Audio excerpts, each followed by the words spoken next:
You're listening to Girls with Grafts, a burn community podcast created by Phoenix Society for Burn Survivors, a leading nonprofit dedicated to supporting the burn community. In this podcast, we'll talk with burn survivors, share resources to help with supporting and improving burn recovery, and discuss how to prevent burn injuries. Here are your hosts, burn survivors and Phoenix Society's marketing team, Amber Wilcox and Rachel Kudlak. Hello and welcome back to Girls with Grafts. I am Rachel Kudlak, one of the hosts of the podcast, and I'm joined today by my lovely co-host, Amber Wilcox. Good afternoon. How are you today, Rachel? I'm doing well. I think we may have mentioned this on the last podcast, but I'm loving fall and fall weather and temperatures, and it's my favorite time of year. Me too. And it's here in Florida, it's festival season. So from now until really the holidays hit, my husband and I love to spend the weekends now with our son, just going to the festivals or spending time at Disney World. So we're living it up this season. So I'm with you. Well, we have a special guest on today who's no stranger to having children, it sounds like, from what I've seen. So I'll let you introduce our podcast sponsor before we bring her on. Yes. So today's podcast is powered by the Pritzker Hagman Law Firm. The Pritzker Hagman Burn Injury Legal Team helps burn survivors and their loved ones pursue compensation and justice throughout the United States. And you can learn more about them by visiting legaljourney.guide. That was a tongue tie. Always yes. A tongue tie. They weren't just our season one sponsors, but you said it enough times. But yeah, you would think it would get easier, but somehow it gets harder sometimes. Well, today, as Amber mentioned, we have a lovely guest coming on. And so we have Kimaree Lewis, who is the mother of 5 children and the wife to an awesome husband. She is a human resources manager, and in 2024, she received the Human Resources Professional of the Year.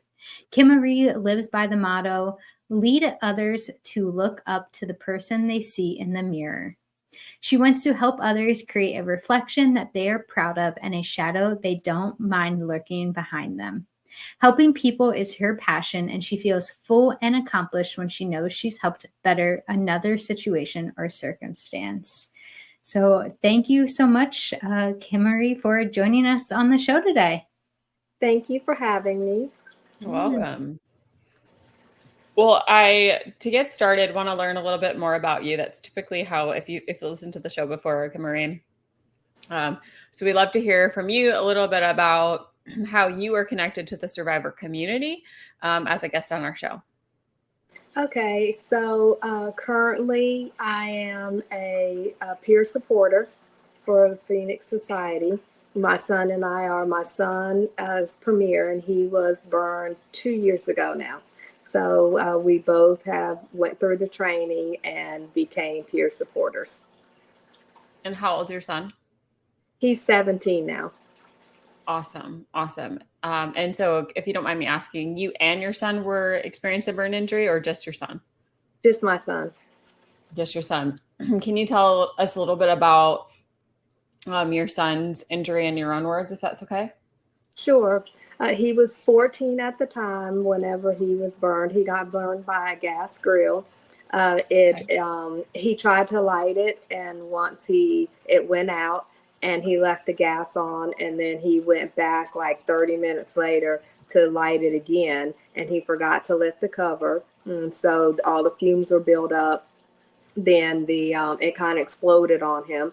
He was burned, his face, hit both arms, his hands, and his thighs, and a little portion down past his knee was burned. So it was about 18% of his body that was burned. And I know a little bit about, your journey and your son's journey because you guys are part of the Phoenix SOAR family. But can you walk us through a little bit, just kind of, you weren't home at the time, correct, when the injury happened, and kind of what was going through your mind as a caregiver at that time? Okay. Correct. Well, we were home. My husband and I have lunch together every day. And so we were home for lunch. This was the summer before his 9th grade year. We were home for lunch that day. He heard us talking about that we needed to clean the grill. Well, he was off from work that day. So right after we left for lunch, he decided to go and start trying to clean the grill. Well, all this happened, and then he has a twin sister. Her name's Prayer. She was here with him, so she heard him screaming outside, and while she was trying to run and get him, see where he was, they were both going that, like, I think she was like chasing behind him, so she couldn't get to him. And so she called me, and by the time I got back home, she had him, one of the next door neighbors heard him screaming. She had him in the shower with cold water on him. And so when she called me, she's like, Premier got burned.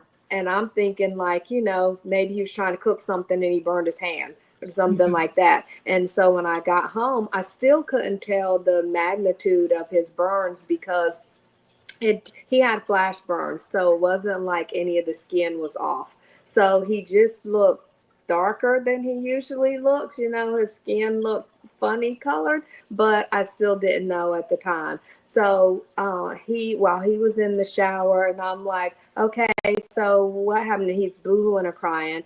And for him to cry like that, it had to be bad. And so all he said was, "Mama, it hurts so bad. Please help me." And that just broke my heart. It did. I've never dealt with a burn before. And so I didn't know what to do. So I just started praying, and I was like, "Lord, please tell me what to do. I need to help him what to do." Cause it's just like for your kid to be asking you to help them, and you can't help them. It was just like the worst feeling in the world.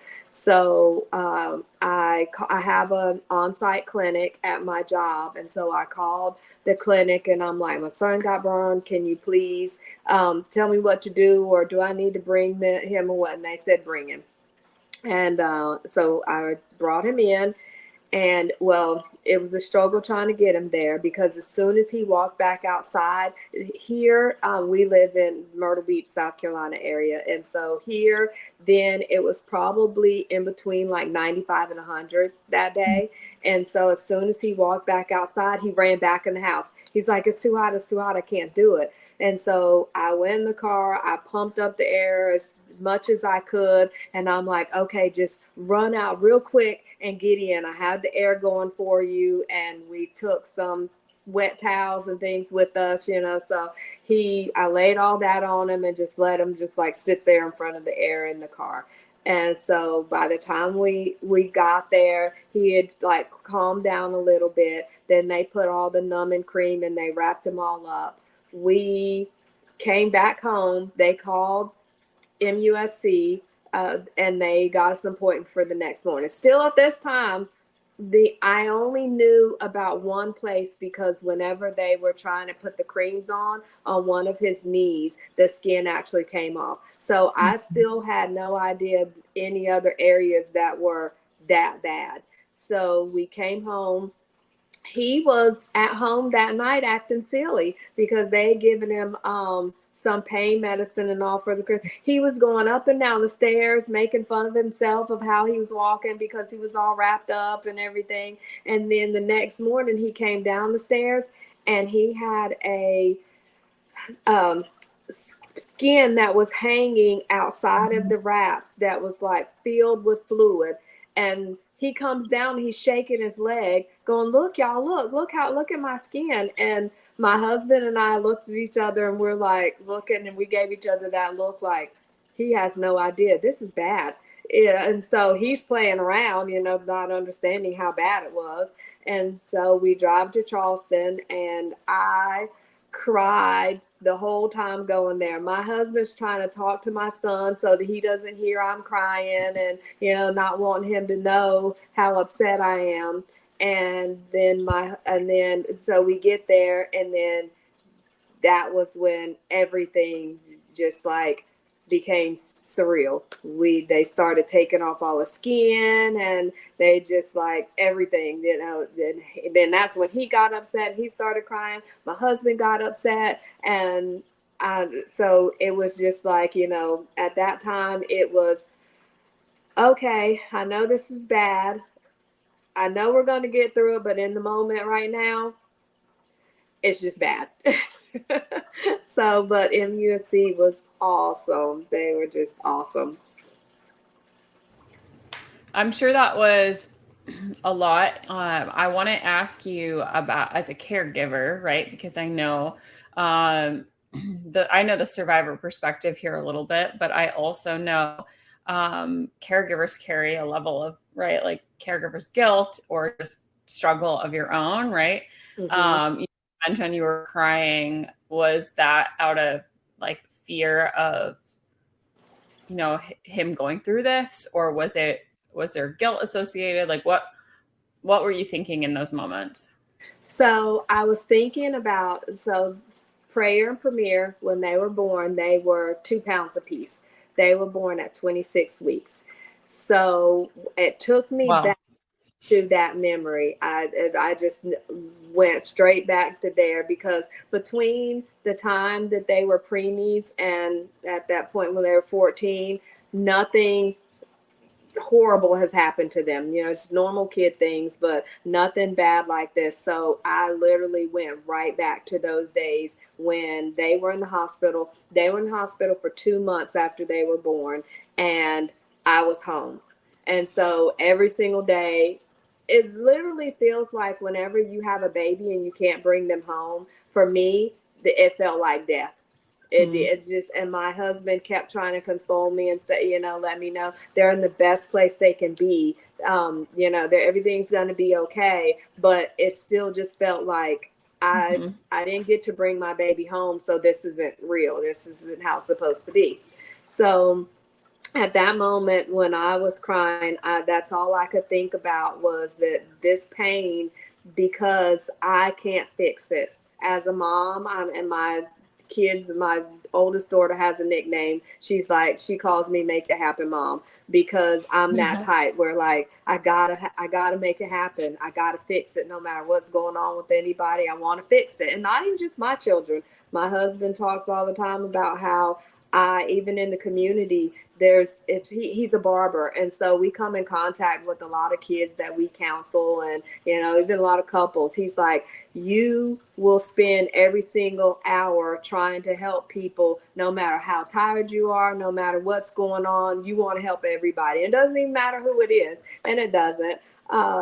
So when at the hospital that day, all I could think about is, my son asked me to fix this, and I can't fix that for him. And that's what had me so upset, was because I couldn't fix it. So then my next move is, God, you got to do it for me. You know, tell me what to do. Use me, you know, as the messenger, whatever it is. I need for you to tell me what to do so that I can help to fix this. And I think what he did was took a lot of the pressure off of me. By my son is like, he idolizes his dad. And so, you know, I am a lot of times my husband says sugar, honey, and iced tea. And so my husband is the realist. He's like, hey, if there's anything bad that's going to happen to you, let me try to prepare you for it. Let me show you what the real world is about. He says I'm the bark, he's the bite. Yeah. So my son leaned on my husband a lot more when we were in the hospital. He called on him a lot more, and that really helped to take some of the pressure off of me. It was so great. Yeah, I think it's important. What I hear here is, as caregivers, we still also need our own support system, right? Like, it's very difficult. I can imagine. I was not the caregiver in that situation, right? I was the survivor, but my husband was my caregiver. And I still think there's a level of seeing what he went through. Like, you also need to find your own support system, whether that's a counselor or another friend or someone that you can speak with, because there is so much that you're going through, even just as the caregiver and having to remember things or take care. And so that is a good lesson or a nice thing to kind of highlight there, is like caregivers need just as much support as the survivors themselves do. Yes, caregivers need care too. That's right. Definitely. Well, speaking of, you getting care during your son's injury and your support, can you talk a little bit more about, what type of support did you receive kind of through this whole journey? I know we mentioned you're now a Phoenix SOAR Peer Supporter. I don't know if you met with someone, at MUSC, or can you just kind of talk about some of the support you received? Actually, it wasn't in I guess, like the professional capacity of the peer supporters when we were there at MUSC. I had no idea about, well, I think someone did ask once if we needed someone to come in. They asked Premier if he needed someone to come in and talk to him. And he said no, that he was good because he had us there. But as far as, I guess in an informal capacity, every single nurse that we dealt with, every single doctor that we dealt with, I loved how they would come in as a team and explain every single thing and walk through every step with us, what was going to happen, what was going on with him, what we should look for. And then Tiffany at the hospital, she was one of the main ones. She was just like awesome. She checked in on us every day. And then there was another nurse, and I hate that I cannot remember her name, but Premier fell in love with her. And he says when he grows up, he's still going to look for her. but she was awesome. She wasn't even his nurse, but she came in, she checked in on him every day, so the whole MUSC community, it was just great knowing that my son was in the best hands that he could be in. It was, they were very pleasant, and they constantly praised him on the work that he was doing and how fast he was healing. And they said that he healed faster than any kid they've seen with that amount of burns. And a lot of it was because of his attitude. He's a basketball player. And so this was his summer before 9th grade. He got burned on August the 4th, and they started school, I think, on August the 17th that year. So he was determined. He kept saying, burns aren't stopping anything. They're not stopping anything. He was determined that he was going to make the basketball team. That was his first year. He was on junior varsity, and he had basketball tryouts October 31st, and he made the team.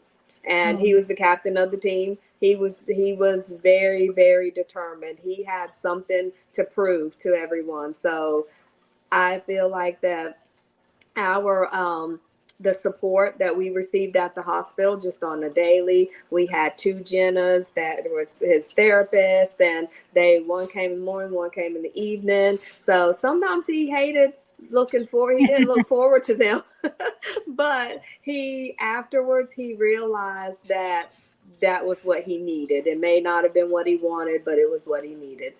So, and then we have our 2 daughters, that his twin sister, and then our older daughter, that also, they came to the hospital and relieved my husband and I and let us go. We stayed one night in the hotel just so that we could get a regular night's sleep, so that support was also awesome. And my husband actually had a chance to kind of like let his feelings go when we went to the hotel, because he had to continue to be strong for my son. So he actually had a moment where he was able to, let some of that out. And so that helped us so that then we could continue on and move forward.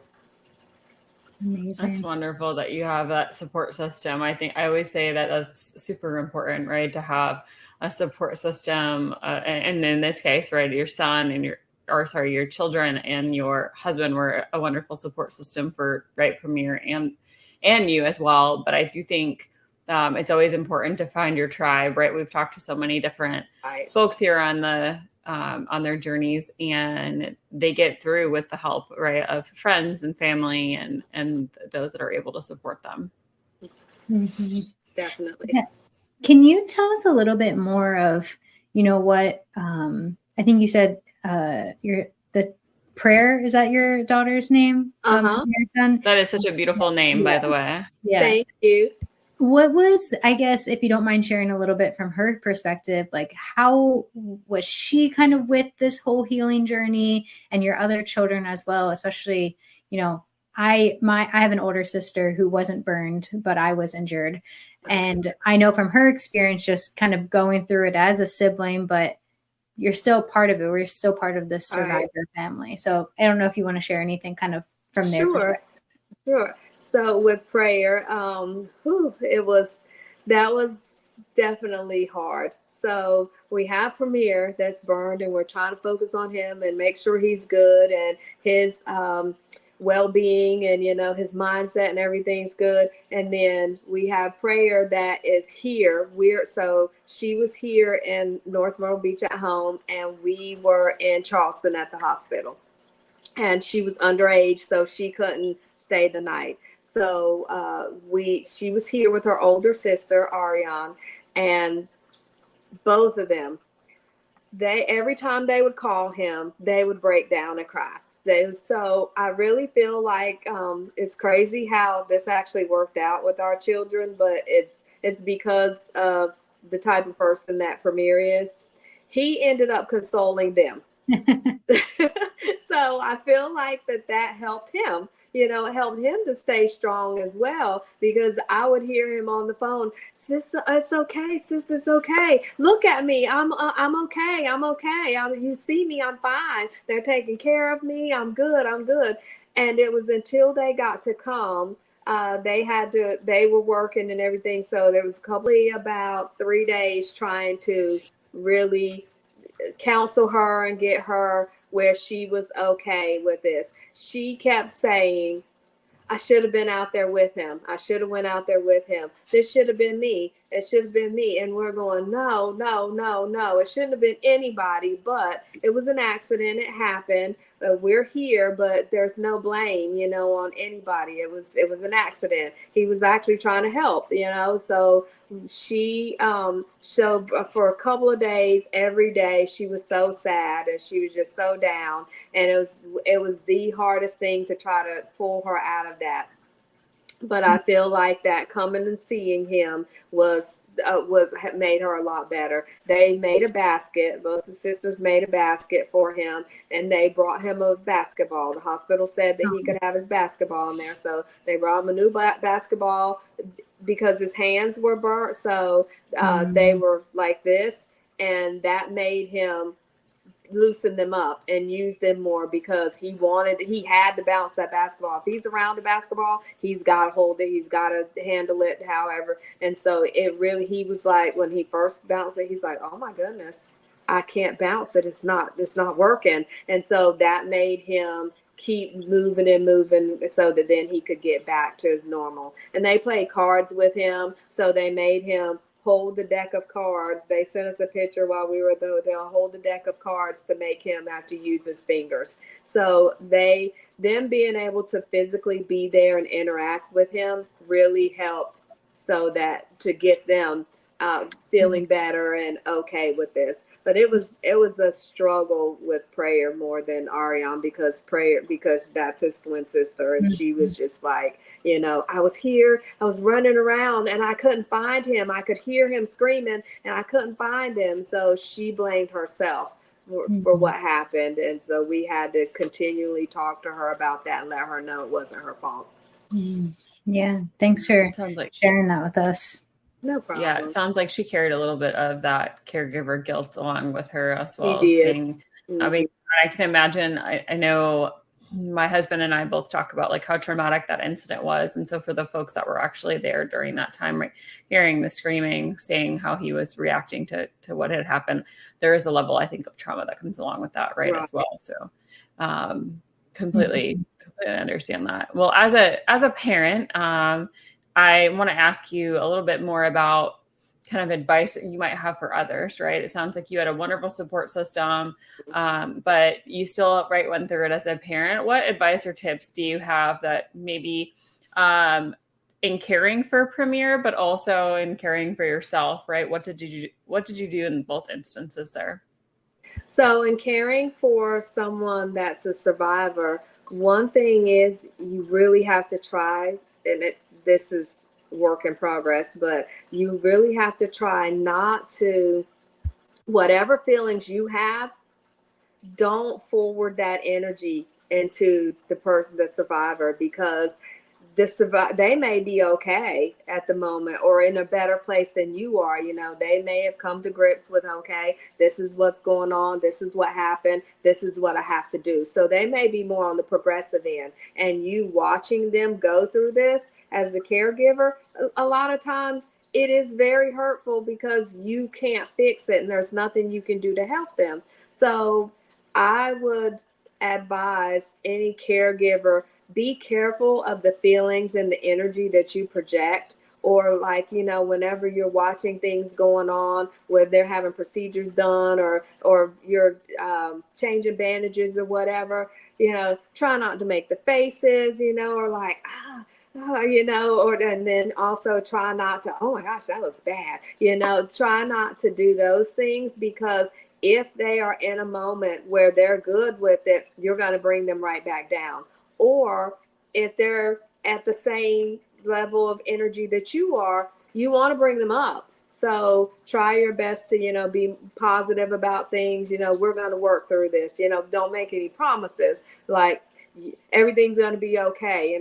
That I don't like when people say that, because you don't know what it's going to be. But, use things like, we're going to work through this. We're going to have whatever we need to do to get you in a better place. That's what we're working on. That's what we need to look at, as the small task to get to the larger goal. So that's one thing I would advise for caregivers. And then what was the next question? I would say, as a caregiver to someone, and then how did you take care of yourself? Taking care of myself. I'm a little not so good at that all the time. And especially when it comes to my kids that need me, I will go to wit's end. I think that what really helped take care of myself was my husband. He makes me take care of myself. He can see whenever I'm like just worn down, and so he definitely can see that. And so he would, make me, I love reading, he's like, go, you go and do your thing, lay down. He constantly tells me all the time, sit down, lay down, go take a nap. That is my husband too.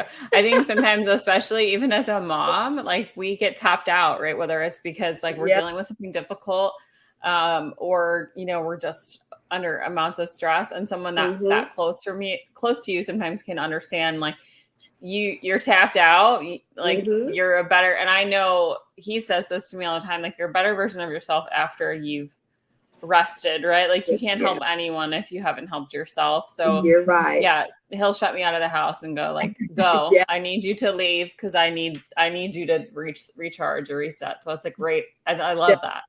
Yes. But for other people, everybody doesn't have that. So you do have to be, when you don't have that, you have to be aware of yourself and what you need for yourself, and to know that it is okay, to go and take a break. I have this thing that I developed, and I didn't realize that I developed it until my twins told me. So they came in my bedroom one evening and they said, uh-oh, Mama's got all her candles on. That means that she don't want to be bothered.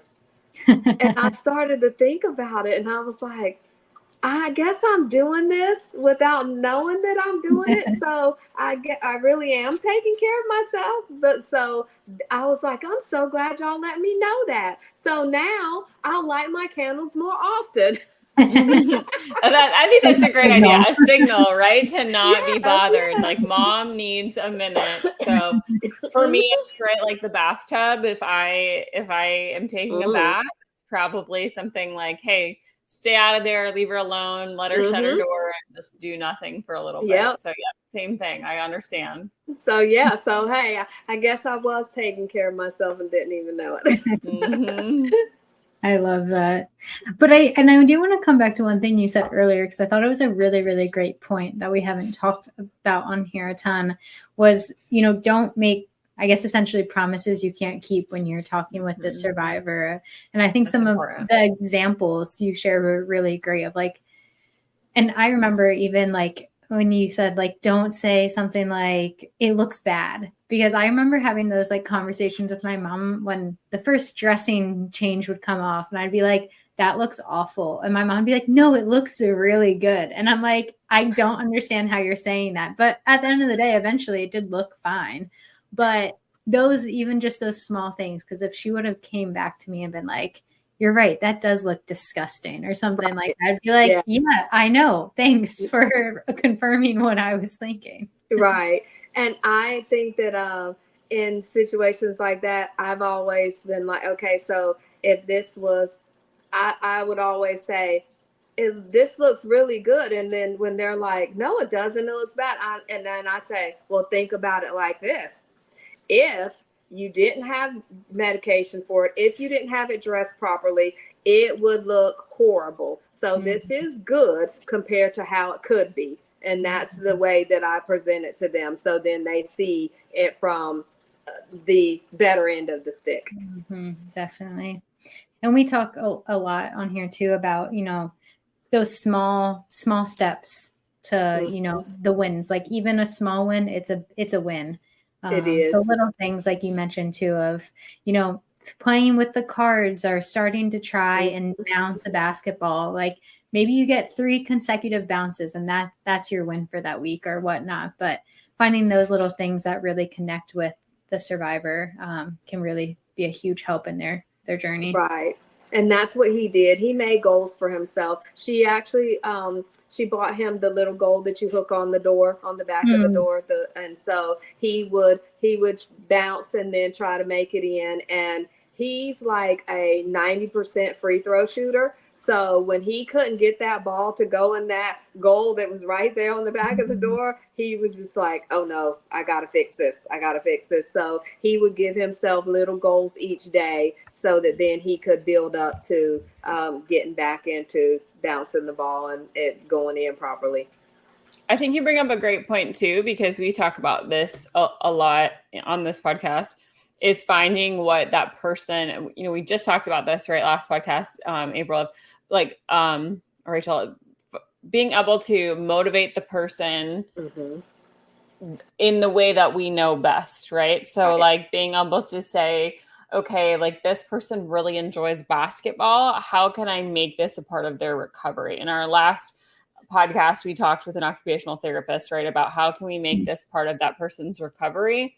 And that is, I think, so important, especially as maybe a parent or a caregiver. Like, what do I know motivates my loved one? And for me, it was yoga, right? But for your son, it was basketball, and you brought that element to him, right? You were able to bring like little. So I think, we obviously can't bring everything, right? We can't bring a full hoop in. You can't bring him to a gym in that moment. But I do think as caregivers, we have to kind of get creative, right? Of like, what is it that I can do? My husband brought me a little bench and in that moment, like sat me on a bench. So, taking those small steps, I think to like motivation is a big part of recovery right. Especially even as nurses, right? Nurses listening to the podcast, like what can I do to help this person feel motivated to get out of the hospital or motivated to kind of get up and get moving? Because it is easy to just say, and even at, I'm sure Premier's age, like even though he's a very active kid, he probably was also, there was an element of being afraid to kind of get up, right, and get moving after his injury. What was with him is the pain. It was that it hurt, and that was one of the things that held him back. Some days he was like, I'm just so tired and it just hurts, so that's what held him. It's so funny to say that, because I heard him, he was counseling a girl that was like a year older than he is, maybe 2 weeks ago, and he was asking her, so I heard him asking her, so what motivates you? And she was kind of like, I don't know. And he says, well, what do you look forward to? What do you want to do each day? What's something that just makes you happy? And she was a senior, and she said, well, I really want to get back to school. I can't wait to get back to school. He's like, okay, use that, to keep you going and get you to where you need to be so that you can get back to school. So he's a very intellectual child. He's always been since a little boy. And I keep telling him that this experience that you've gone through is going to direct the rest of your life. You're going to become something that has something to do with your experience. And I think he'd be great at just me. His dad also thinks, we think he'd be great at being a personal trainer, a physical therapist in that realm. He loves anatomy, and he also loves working out. He is just like a gym rat now. I'm telling, after the burns, it's just like he's just this whole other person, because I think he had to prove it to himself as well as everybody else, because he did have some bullying at school. And so he says that they used to make fun of him and say, you got burned and you're so little. And so he's like, well, I can't do anything about that I got burned. That is what it is. He's like, but I could do something about being little. And so he started going to the gym. I literally have to make him come home from the gym, because I'm just like, son, you've been in there for 6 hours. Come on now, get home. So he used that, though. That was his motivation. He's like, they may have one thing that they can tease me about, but they're not going to be able to tease me anymore saying that I'm little. And so I'm like, okay, That's amazing. I was going to say, if becoming a pro basketball star doesn't work out for him, he definitely should consider some type of, whether, I think a physical therapist, actually, you said that, sounds like that could be a really great option for him. Maybe he can help treat some of our future listeners of the show. That's what I think too. And I told him there's so many paths with that. You can treat people like that have had injuries or or burns or whatever, or you could be a personal trainer where you train people so that then if they do become injured or whatever, they'll already know what to do to get back to where they need to be. I was like, or you could be both. You can do whatever you want to do. Yes, for sure. The possibilities are endless. Right. Yeah.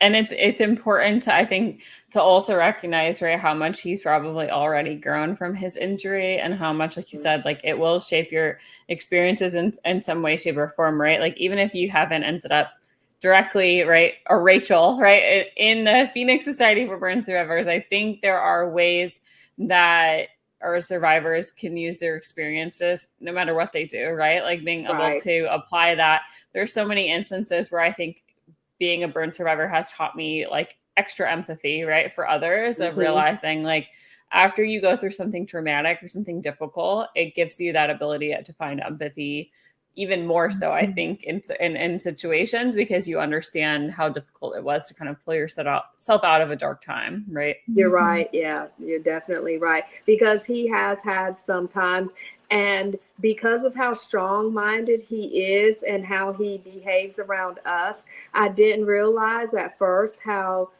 much of a problem it was. But one day last school year, he broke down and he told us how the bullying and the teasing, because what's so crazy is if you didn't know that he was burned, you wouldn't know that he was burned, because all of his pigment came back besides his knuckles. On his knuckles, they're all still pink, but he so as far as his face, all the color and everything came back. So these are kids that's grown up with him, that has known him, that were doing the teasing and everything about him, and they're just teasing, saying you were burned. It's not because of how he looks or anything. They're not teasing him because of that. But he told us how he's like, he could take it when it's just every now and then, somebody says something, but he says every single day, constantly, every single day, somebody would say something about it. And that's whenever it really got to him and really just messed with him. And how he said some days he would come home from school and just go in his room and cry. And that broke my heart. I was just like, no, because I have this thing about, I never want my kids to be sad, and I don't know they're sad, because I want to help them, whatever we need to do, talk them through it, whoever we need to take them to, whatever, I want to help them. I don't want them to be sad, and I'm right here, so after he told us that, we sat down, my husband and I sat down, told my husband, I was like, okay, we need to talk to him. So we sat down, we talked to him, and we made him just tell us every feeling that he had, everything that was going on in his mind, how he feels whenever it's right at the moment when it's going on.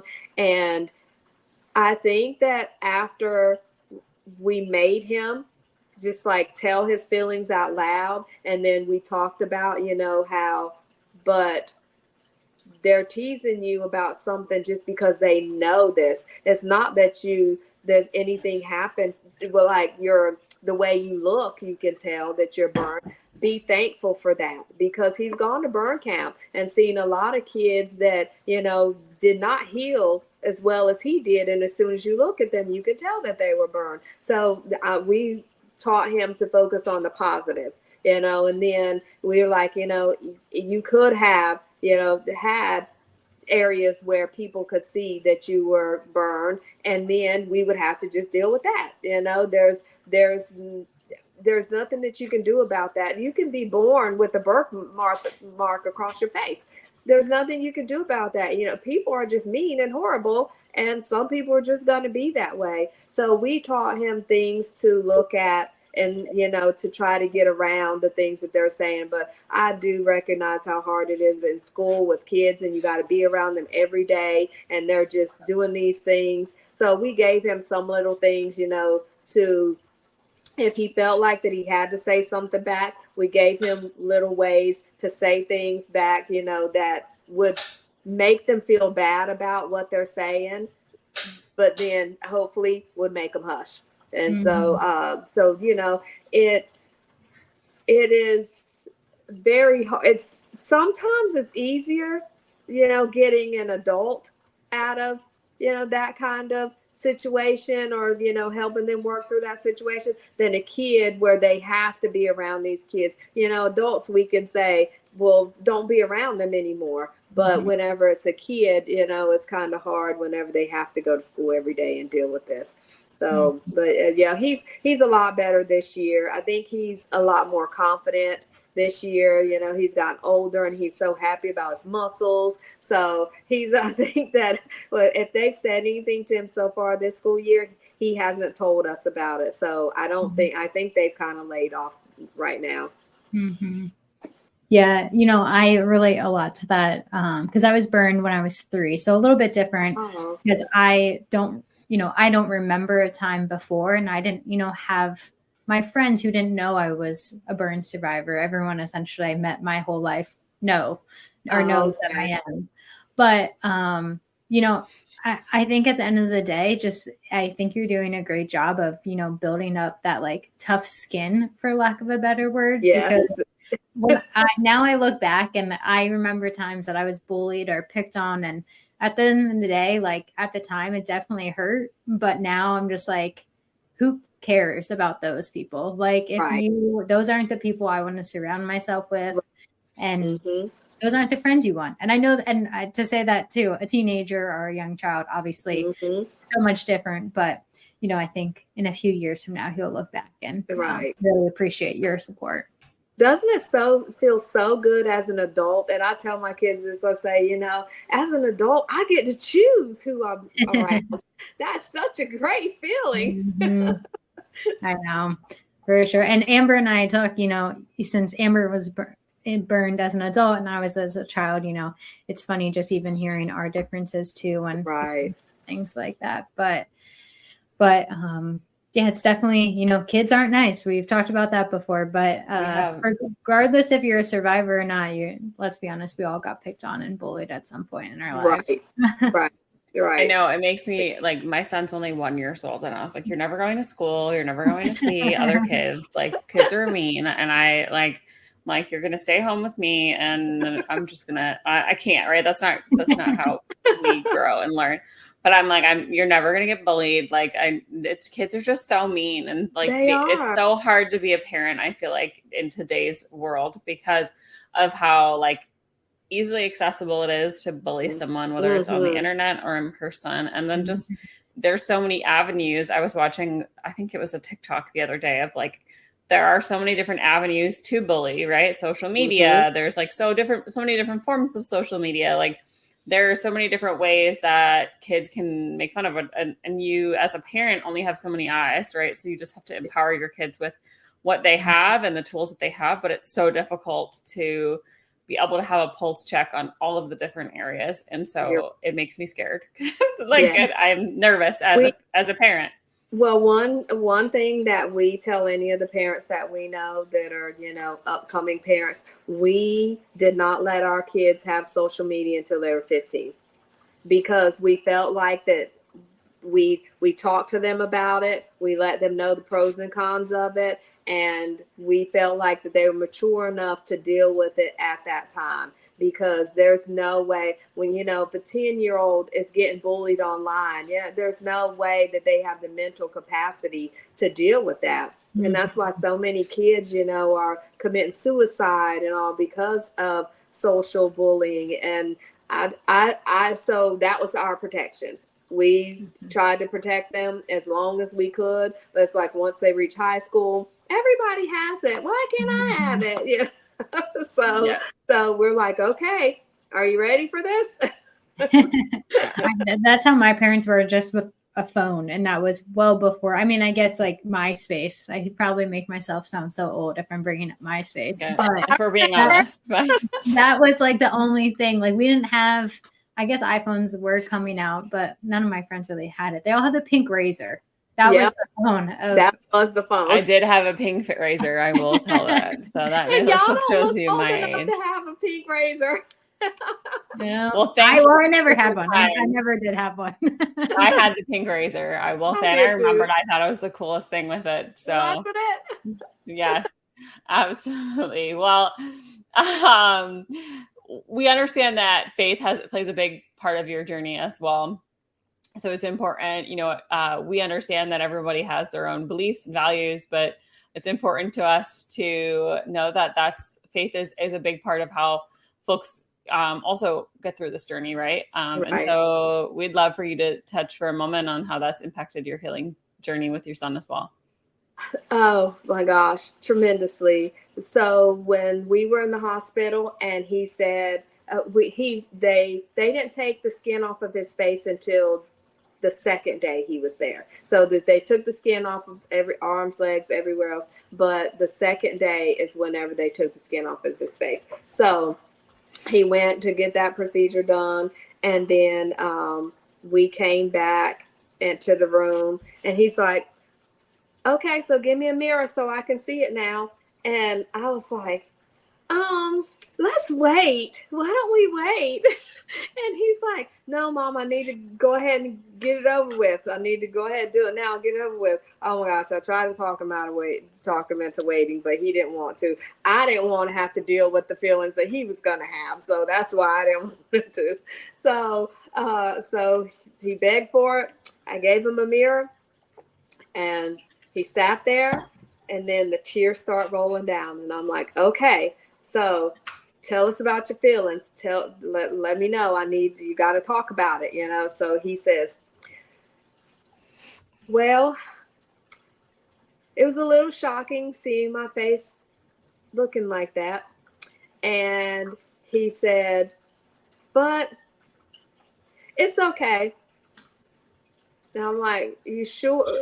You sure you're okay? You're just okay? You're sure? How are you okay? He said, because I know God's got me.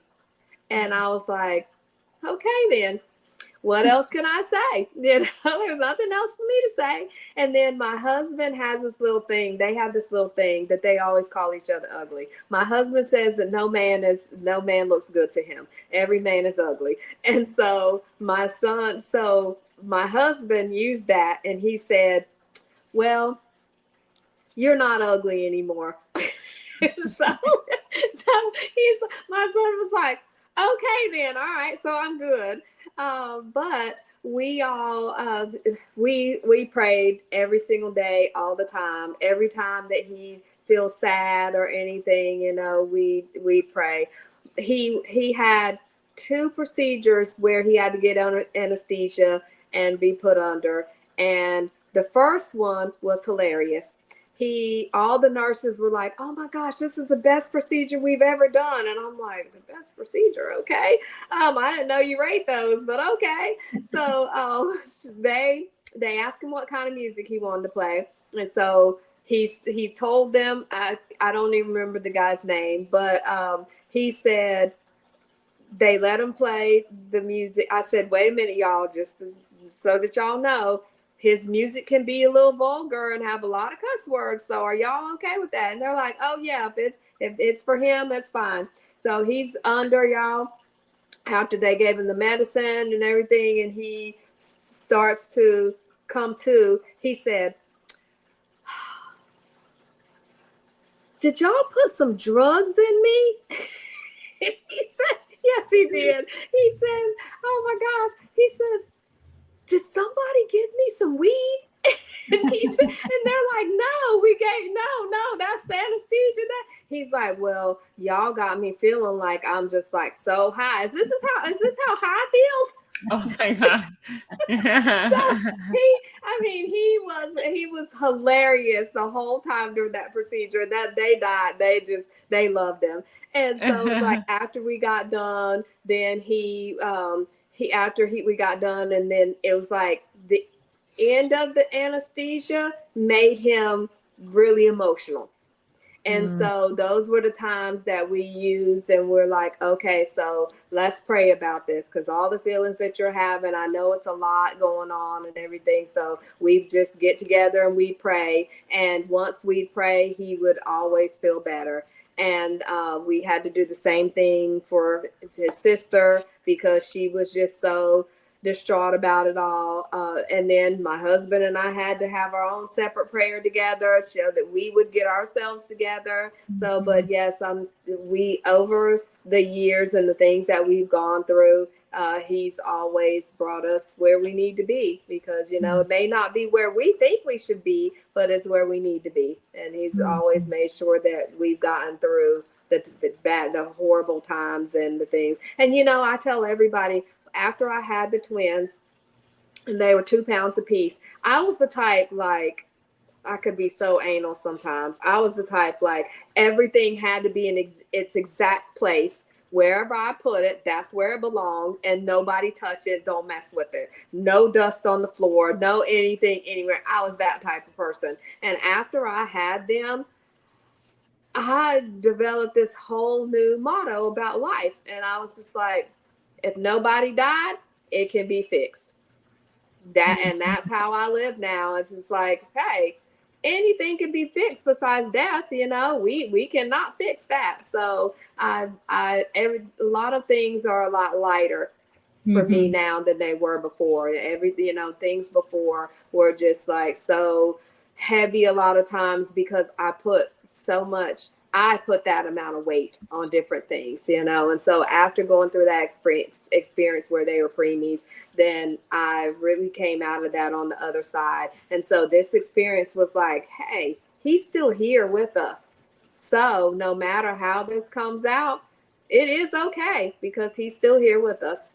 And so that's the big picture of how faith got us through this. I love that. Yeah, and I know you have taken your passion, right, for getting through your injury and now become a peer supporter with your son. Can you tell us a little bit more about why the two of you decided to become SOAR supporters? So the hospital asked us if we would be peer supporters. And, at the time I had no idea this was a thing. And I was just like, oh my gosh, because first of all, I love helping people. So I was like, oh my gosh, this is a great platform for me to be able to do that. And then, to help people that are going through the same thing that I'm going through. And maybe, we can help them find the silver lining in, their experience. Because like I said, everybody doesn't have, a husband like mine or a partner like mine, or, other kids that, help lift up and help make the experience more positive. So if we could fill that void for somebody, or even being that person outside of the caregivers, because you may have two people that are awesome caregivers, but they need some attention too.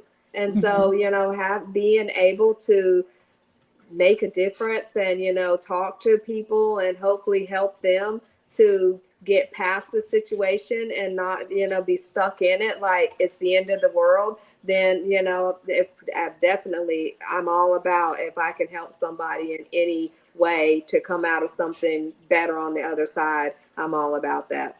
Mm-hmm. And I love that you're doing it together, but also when you mentioned, I thought it was absolutely adorable when you said you heard him giving someone else advice the other day. That's so sweet. And to hear that he at 17, he's in the middle of what I'd imagine is a difficult time in his life, right? He's a teenager, and to hear that he is enjoying giving back to others that have been burned is just so touching. And just a beautiful thing, right? That's wonderful to hear that he is so passionate about giving back. Thank you. We just got a request yesterday for him to counsel somebody else. Yeah, we're at first, when we first did all the training and everything, I didn't hear from anybody from maybe about 6 or 7 months. And I was like, okay, good. Nobody's getting burned, so good. and all of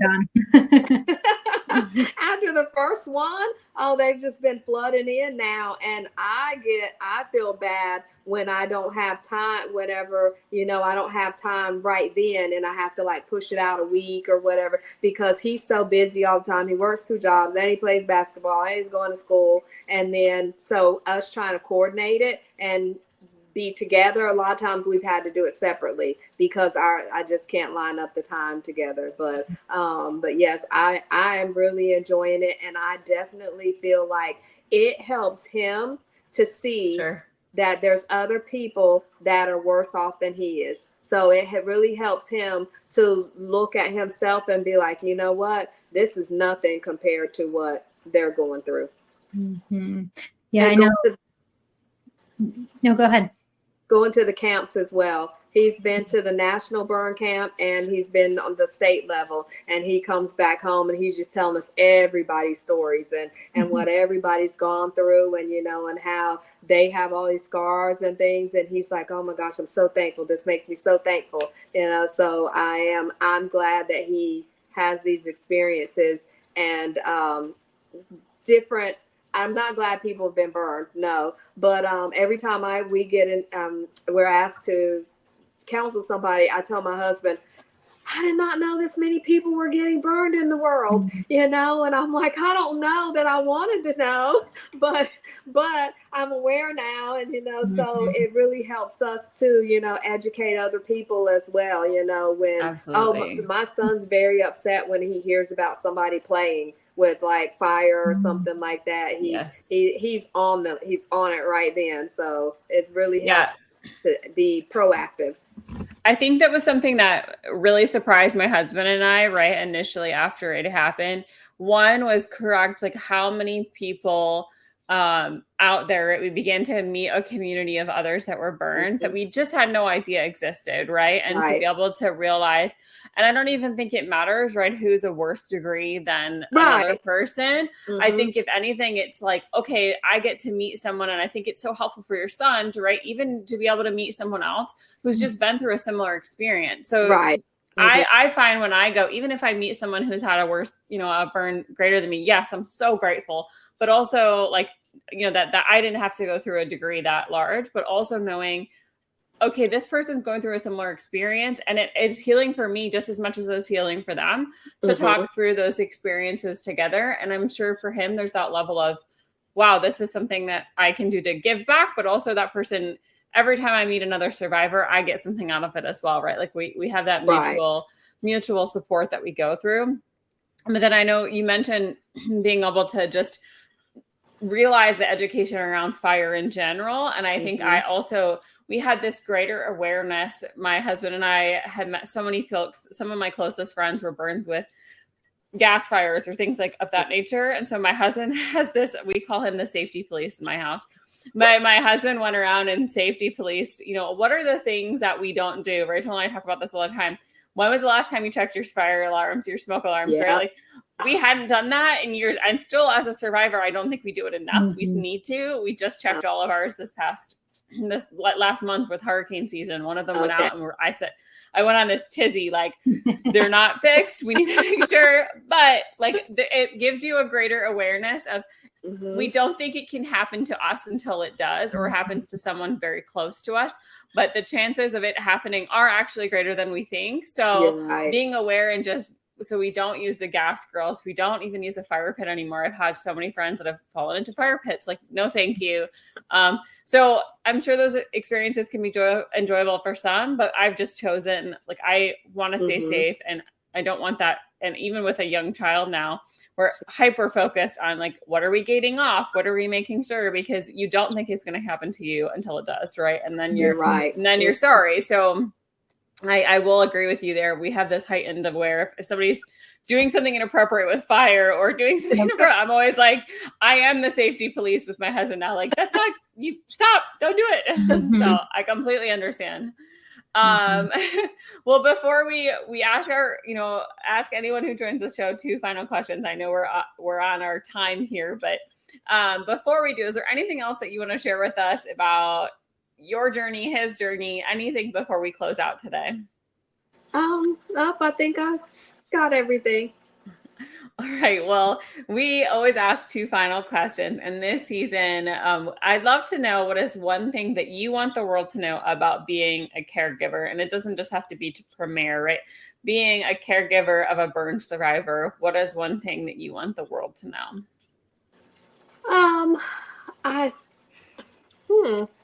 I think that one thing that I would share is actually the how rewarding it can be.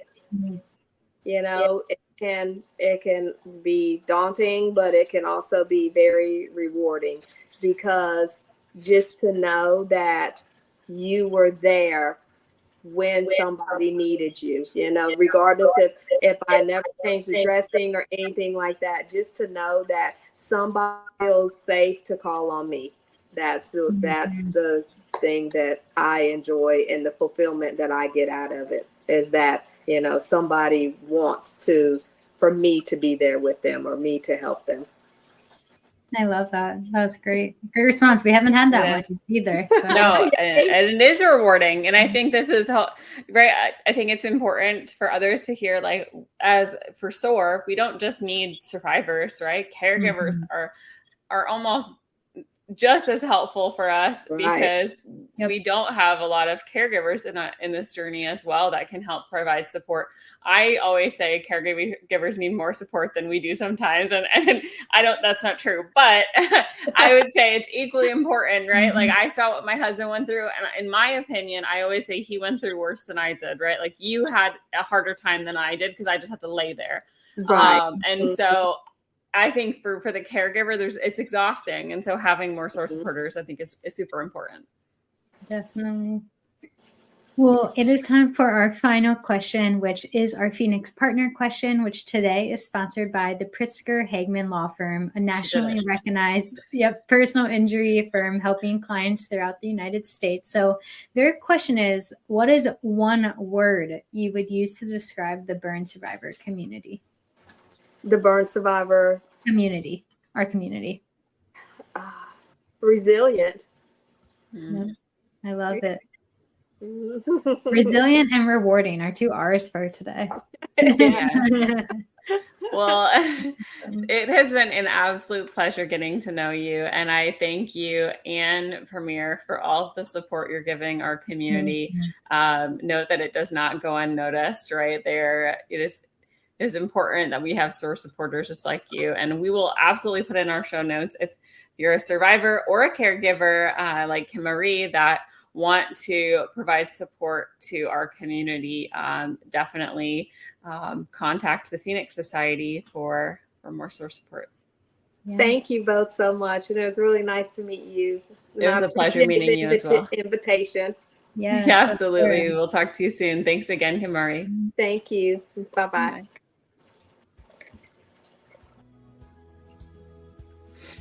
Thanks so much for tuning in to this episode of Girls with Grafts. If you are enjoying this content, please feel free to rate, subscribe, and leave a review.